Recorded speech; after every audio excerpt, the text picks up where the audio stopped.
Hi guys, this is Divanshu from team Scrapingdog, and in this video I'll show you a quick workflow of how this brand news monitoring automation works.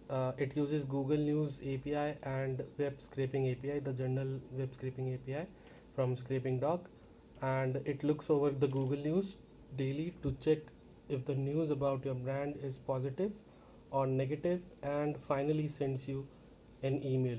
So I'm maintaining this workflow through a Google sheet. Over here in this sheet I have to write the brand name to which I want to monitor. In the tab B, tracking, I am taking source, date, author, headline, link, summary and delivery. I'll take this data further in my workflow, and when the final workflow runs successfully, you get a news like this where on the top you get the summary and you get each news in each card in the email.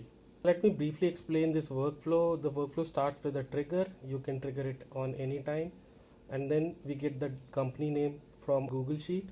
So suppose I have Apple here. I want to take this particular data, so I'm taking the operation get row from the sheet brand sentiment monitoring from the list info, which is over here, and we get the data. So I'll take this data into my next step, which will be scraping the Google News, and I'm using the Scrapingdog's Google News API over here. So this is the endpoint of the Google News API from Scrapingdog, and we are sending the query parameters.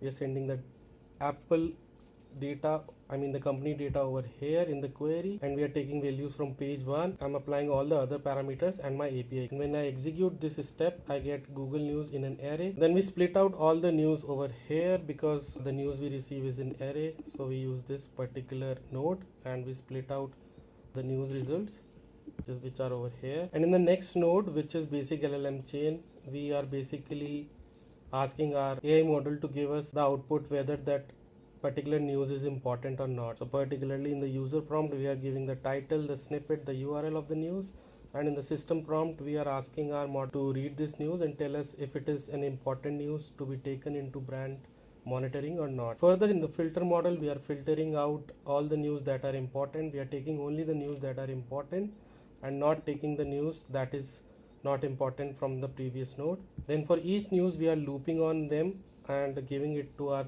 second Scrapingdog's API, which is web scraping API. It will basically extract the HTML of that particular page. Then over here on the next node, we are basically taking out the body of the HTML.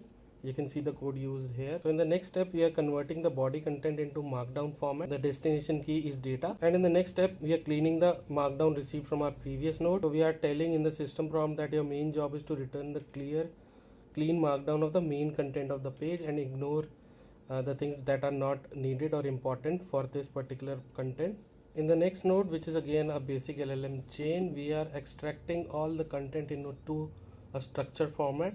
So the format we are telling it to create is in this format, wherein we want the title, author, date and the summary in the JSON format. Further, we are adding all the information in our Google Sheets again in the tracking tab, where we are taking source, date, author, headline, link, summary.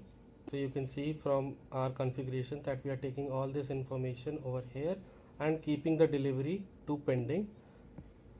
So delivery is this particular row where the column, we are keeping it to pending. It is showing you delivered because we have run the automation, and when the automation runs successfully, it keeps it to delivered. I'll tell you how this pending status works further in the workflow. Then in the next node, we are aggregating all the items received from loop over items node. It will be of no use to us, but since we have to collect it, we are doing it through this node. Then in the next node, which is get new news, we are collecting all the news that are over here in the sheet with the status pending. You can see that we are taking only the data which has the value pending in delivery column. The filter is and, so we are taking all the rows which have the pending status and not only one, and then we are aggregating them using this node, and then using our LLM chain model node again, where we are sending all the aggregated news to this node, and we are asking this node to summarize each of the news into one. You can see the system prompt here that I have told it to summarize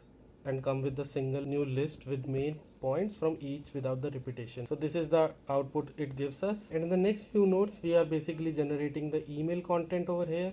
We are then sending that email and then updating the status of particular rows which were in pending status to delivered. So you can see that we are getting the status delivered here because I have already ran this particular workflow once. And again, you get this sort of news in your inbox wherein you get the summary. I have named it through via highlights, and you get all the articles through a card wherein when you click read more you get to that particular news. So by using this automation you can monitor your brand's news. I will give you the blueprint for this particular automation too. You will get it in the description section of the YouTube video if you're watching this on YouTube, and on the LinkedIn I'll give it on my comment section. So the two APIs I am using in this particular workflow were the Google News API and the general web scraping API from Scrapingdog. So if you are building workflows like this and you need public data at scale, you can use the Scrapingdog's API. You get 1000 free credits when you test the API for the first time. Other than Google News API, we have Google Search API, we have Google Images API, we have Google AI Mode Scraping API, we have Google AI Overviews API. Also, we are launching a new Google, not Google, but all the search engine API, which we are calling a Universal Engine API, via which you will get data from all the major search engines. So thank you for watching this video. Have a good day.